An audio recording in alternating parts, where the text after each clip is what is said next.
Hey cosmic friends, this is Julia Mijas and I'm an astrologer at Horoscope.com, and this month we are blessed with lots of Aries energy because both of the luck planets, Venus and Jupiter, are going to be in this bold sign. Retrograde and eclipse seasons are well underway, so let's jump into the transits for May.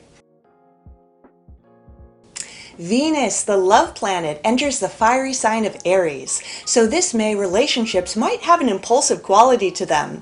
Aries is the most impatient sign in the zodiac, and when it wants something, it wanted it yesterday. Now that Venus is in the sign of Aries, we can apply that logic to relationships this month. If you're single and dating, there might be more of a rush to get physical, because Aries likes to bed first and ask questions later. If you're currently attached, then things could get pretty feisty. Aries is a sign that's so addicted to new things, so channel that Marsy energy into having new experiences with your partner, like going camping to a new place or trying out new restaurants. The thing about Aries is if you coop up that energy too much, it can turn into frustrations and conflicts. So get active with somebody cute this month and enjoy the fiery passion that Venus and Aries can bring. Jupiter, the planet of luck and expansion, is transiting the fixed star Scheat this year, starting this May. Fixed stars exist outside of the zodiac belt, and they're often used in traditional astrology. Scheat is probably the most challenging fixed star out there, and it's notorious for causing frustrations and difficulties. While Jupiter is known as a benefic or lucky planet, one thing to remember about Jupiter is that its primary function is to increase, grow, and expand. Now, nothing in astrology or in life for that matter is black and white, so even lucky planets like Jupiter can have a difficult side, and challenging stars like Scheat can have a constructive one. Since Jupiter represents expansion, the lower manifestation of expansion is excess. Between May 6th and 10th, Jupiter will be right on top of Scheat, and then will return to it again in September this year. One way to interpret this transit is that you should watch out that excessive behavior doesn't get you into any trouble, such as spending too much money, partaking in too much substance, or biting off way more of something than you can chew. Jupiter on Scheat could bring out Jupiter's challenging side, which is often promising a lot more than what it can deliver. So try to stay grounded during this cycle, know your limits, and curb any excessive behavior before it gets you into trouble.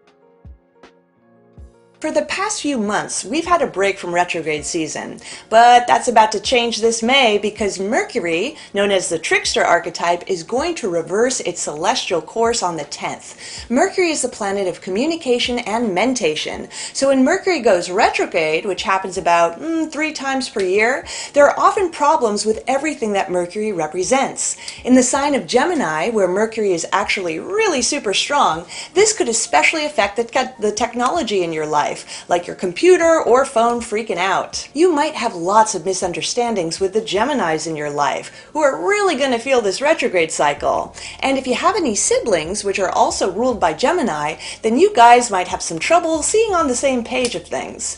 Gemini also rules writing and learning, so if you're working on a writing project for school or maybe your job, be prepared to have to go back and do some editing or relearn something that maybe you thought you had grasped.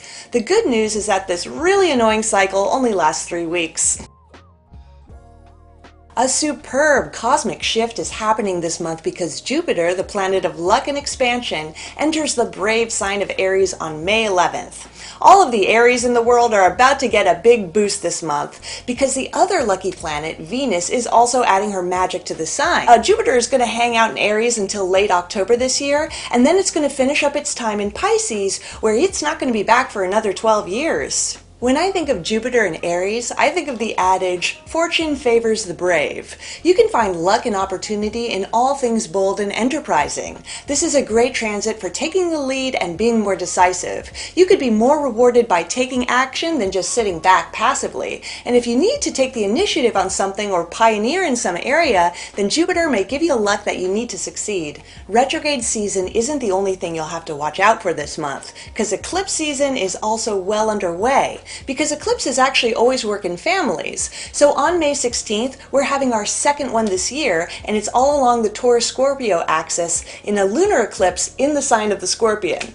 Since it's right next to the South Node, we may all be collectively emo about letting something go mid-month.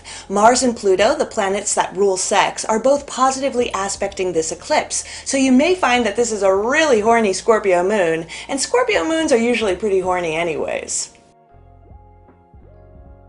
This eclipse is also looking quite emotional because Scorpio is an intense sign and the moon rules our moods. There's a tight square from Saturn, which means that although there might be some deep emotions churning below the surface, you might be reluctant to share them with other people. So in your romantic relationship this month, it may be a lot easier to express yourself sexually than emotionally. And that can make it especially hard to be vulnerable. But Scorpio needs vulnerability in order to evolve to the next level. If you try too hard to keep a poker face, you might miss out on the opportunity for deeper intimacy with someone you care about.